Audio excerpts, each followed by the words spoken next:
হ্যাঁ হ্যাঁ, স্টার্টার খাবেন, প্রথমে এসেই কেউ স্টার্টারের কাছে যায় নাকি আমার মতন লোক ছাড়া? আগে পাত্রপাত্রীকে দেখুন, তারপর তো আছেই স্টার্টার। আমি চলে গেছিলাম আমার বেস্ট ফ্রেন্ডের ভাইয়ের এঙ্গেজমেন্ট সেরিমনিতে। সেখানে গিয়ে তাদেরকে উপহার দিয়ে আমি চলে এলাম স্টার্টার কাউন্টারে। পেলাম রেশমি কাবাব, হরিয়ালি কাবাব, তার সাথে ফিশ বল আর সঙ্গে বেবিকর্ন।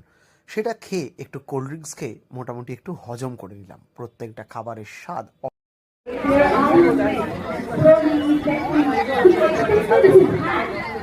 নিউ কন্টিনেন্টাল ক্যাটারার এটা করেছিল। তারপর এঙ্গেজমেন্ট সেরিমনি দেখলাম।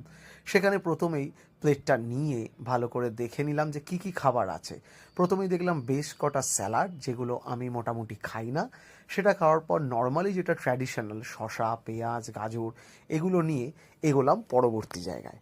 সেখানে পেয়ে যাচ্ছি গরম গরম নান, গরম গরম নান, আর সঙ্গে চলে আসছে কিমা চানা।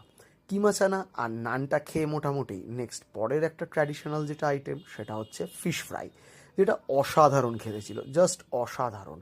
চার পাঁচটা তো খেয়েই নিলাম আমরা। দুর্দান্ত খেতে ফিশ ফ্রাই, অরিজিনাল ভেটকি মাছের দারুণ মুচমুচে করা ফিশ ফ্রাই। আর সঙ্গে অবশ্যই যেটা ছিল সেটা হচ্ছে কাসুন্দি। এটা দিয়ে পেঁয়াজ দিয়ে মুখে না পুড়লে ঠিক স্বাদ মেটে না। তারপর ভেজ ফ্রাইড রাইস, যেটাও খুব সুন্দর ছিল, ঝুরঝুরে ভাত, তার সঙ্গে ঘিয়ের গন্ধ আর গরম মশলার। তারপর যেটা ছাড়া তো কোনো অনুষ্ঠান ভারী অসম্ভব, সেটা হচ্ছে মাটন। আচ্ছা, মেনুটা আমি বললাম, না বুঝলে আর একবার দেখে নিন। New continental caterer. এরপর নিলাম নাল্লির পিস দেখে একটু মাটন, যেটা ছাড়া চলে না, একটু নাল্লি, একটু সিনা আর একটু সলিড দেখে। এই সব মিশিয়ে গ্রেভিটা বাদ দিয়ে জাস্ট সুন্দর করে ভাতে মেখে খেতে অসাধারণ লাগে। এই জিনিসটা নিয়ে খেয়ে দিয়ে আরও কিছুবার মাটনটা নিলাম, নিয়ে খেয়ে দিয়ে লাস্টে গেলাম ডেজার্ট সেকশানে। সেখানে ছিল সুন্দর আনারসের চাটনি, তার সাথে এই ব্যাট পাঁপড়, আর তারপর ছিল বেকড রসগোল্লা আর সন্দেশ। বেকড রসগোল্লাটা জাস্ট ফাটাফাটি ছিল।